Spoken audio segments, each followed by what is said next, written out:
विद्यार्थी मित्रांनो नमस्कार. रेशो अँड प्रपोर्शन या चॅप्टरमधील प्रपोर्शन ही कन्सेप्ट आपण पाहतोय. त्यामध्ये मागच्या तासाला 4 नंबर्स आर इन प्रपोर्शन या संदर्भात आपण चर्चा केली होती. आज आपण बघा या ठिकाणी 3 नंबर्स इन प्रपोर्शन याबद्दल बोलणार आहोत. 3 नंबर्स, आता नंबर्स आपण गृहीत धरलेत A, B, C are said to be in proportion. A, B, C हे 3 नंबर प्रपोर्शनमध्ये आहेत. आपण असं ज्यावेळेला म्हणतो ते कधी होईल ते if A, B, C R in proportion. ABC हे 3 नंबर्स दिल्यानंतर मधला जो काही नंबर आहे, मिडल टर्म ज्याला आपण म्हणता येईल, सेकंड टर्म, ते दोनदा घ्यावी लागेल. म्हणून खाली काय लिहिले बघा मी, A, B, C R in proportion. त्यांनी आम्हाला सांगितलं की A, B, C या 3 संख्या प्रपोर्शनमध्ये आहेत. तर मग काय असतं, A, B, C R in proportion. या दोन्हीच्या लिखाणामध्ये काय फरक केला आहे मी, या ठिकाणी बी एकदाच आहे, या ठिकाणी मी ते दोनदा लिहिलं आहे. म्हणजे first term, second term and third term. या ठिकाणी लिहिताना काय केलं आहे, second term and third term बीच लिहिली आहे. आणि म्हणून मी खाली लिहिले आहे A is to B as B is to C. आता मग आपल्याला माहिती आहे ज्यावेळेला असं असतं, 2 ratios are in proportion, 2 ratios are in proportion असतात, त्यावेळेला काय असतं, the first term multiplied by fourth term is equal to second term multiplied by third term. त्याला आपण product of extremes is equal to product of means असं आपण म्हणतो. आणि म्हणून मी या ठिकाणी लिहिलं आहे A multiplied by C is equal to B multiplied by B. या ठिकाणी घेतलं आहे बघा, A multiplied by C that becomes AC is equal to B multiplied by B is equal to that becomes B square. आणि म्हणून आमचा formula आम्हाला मिळतो B square is equal to AC. म्हणजे आपल्याला लक्षात ठेवावं लागेल, ज्या वेळेला 3 संख्या प्रमाणात असतात, प्रपोर्शनमध्ये असतात, त्यावेळेला काय असतं, मधल्या संख्येचा वर्ग बरोबर काय असतं, पहिली संख्या गुणिले तिसरी संख्या. त्याला ज्या आपण या ठिकाणी असं मांडलं आहे, A, B, C या 3 संख्या प्रपोर्शनमध्ये आहेत, त्यावेळेला काय होतं, B square is equal to AC हा फॉर्म्युला आम्हाला मिळतो. लक्षात आलं आहे का? ठीक आहे. याच्यावरती आधारित मी एक्झाम्पल घेतलं आहे बघा. एक्झाम्पल काय आहे, इफ 25 दिसतंय ना, if 25, 35x R in proportion, find the value of x. 25, 35x हे प्रपोर्शनमध्ये आहे, तर x ची व्हॅल्यू काढा. मी खाली लिहिलं आहे या ठिकाणी बघा, 25, 35x आर इन प्रपोर्शन हे दिलेलं आहे. म्हणून काय आहे, 25, 35, 35x आर इन प्रपोर्शन. म्हणजे मधली संख्या मी दोनदा घेतली, जी सेकंड टर्म आहे तिलाच मी थर्ड टर्म म्हणून सुद्धा लिहिलं. खाली मग त्याचा अर्थ काय होतो, 25 is to 35 as 35 is to x.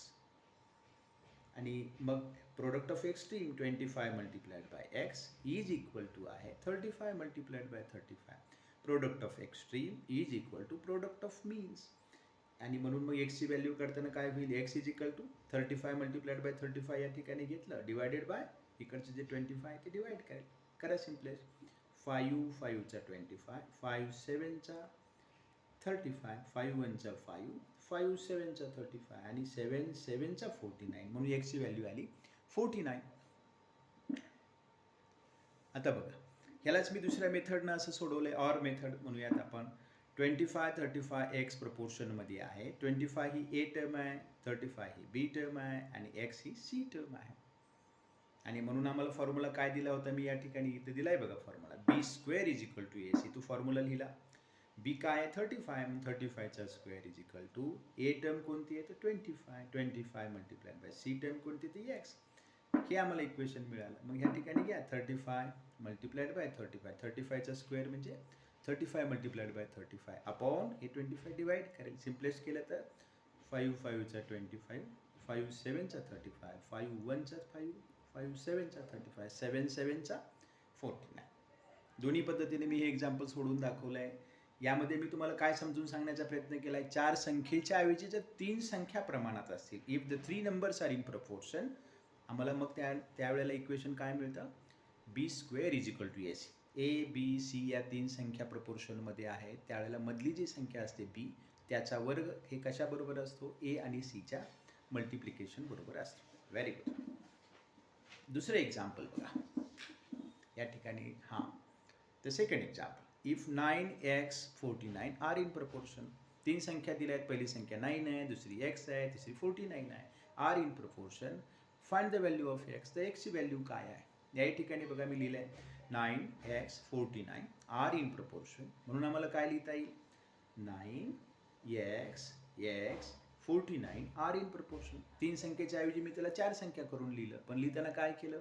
मधली जी संख्या आहे, मिडल टर्म जी आहे, ती दोनदा लिहिली. लक्षात येत आहे?